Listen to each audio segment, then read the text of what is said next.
Assalamualaikum warahmatullahi wabarakatuh. Perkenalkan, nama saya Delvi Aulia. Di sini saya akan menjelaskan materi tentang pemeriksaan darah.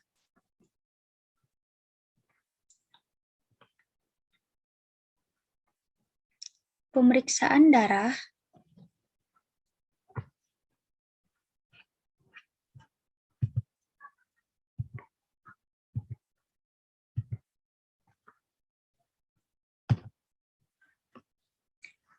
Pengertian pemeriksaan darah. Pemeriksaan darah adalah tes darah yang dilakukan untuk mengetahui jumlah sel darah merah, sel darah putih, dan trombosit dalam tubuh Anda. Jumlah sel darah dapat menggambarkan kondisi kesehatan Anda sehingga bisa membantu dokter dalam menentukan diagnosis dan pengobatan.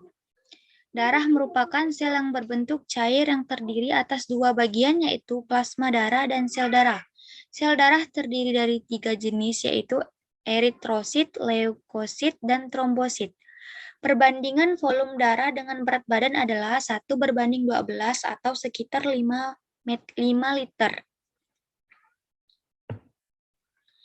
Prosedur pemeriksaan darah.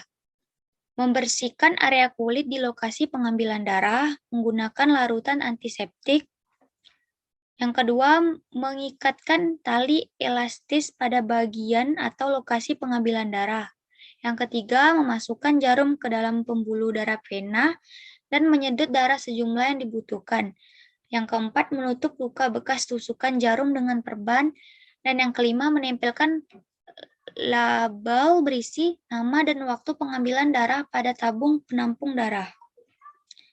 Darah terdiri dari beberapa bagian. Yang pertama, plasma merupakan komponen darah berbentuk cairan berwarna kuning yang menjadi medium sel-sel darah di mana sel darah ditutup.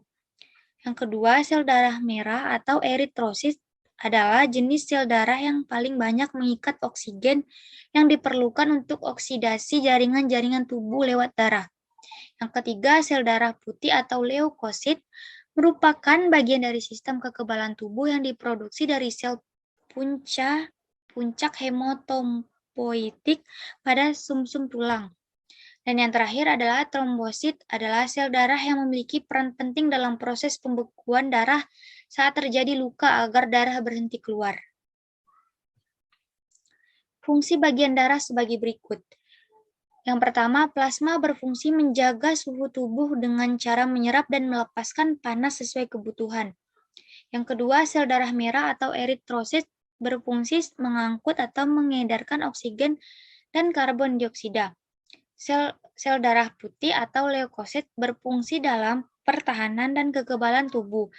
Dan yang terakhir, trombosit atau platelo, keping darah yang berfungsi mencegah kebocoran yang terjadi di pembuluh darah yang disebabkan oleh sel darah putih yang merobos keluar. Penyakit yang berkaitan dengan darah. Yang pertama, anemia, yaitu kondisi ketika jumlah sel darah merah lebih rendah dari jumlah normal. Yang kedua, leukemia, yaitu kanker yang menyerang sel darah putih. Yang ketiga, infeksi, yaitu kondisi ketika tubuh diserang mikroorganisme seperti virus dan bakteri. Dan yang keempat, gangguan pembekuan darah, yaitu kondisi yang terjadi ketika adanya kelainan trombosit. Dan yang kelima, kelainan darah, yaitu kelainan bentuk ataupun sifat sel darah merah yang mungkin berkaitan dengan perdarahan, genetik, dan nutrisi. Sekian penyampaian materi dari saya. Sekian, terima kasih. Wassalamualaikum warahmatullahi wabarakatuh.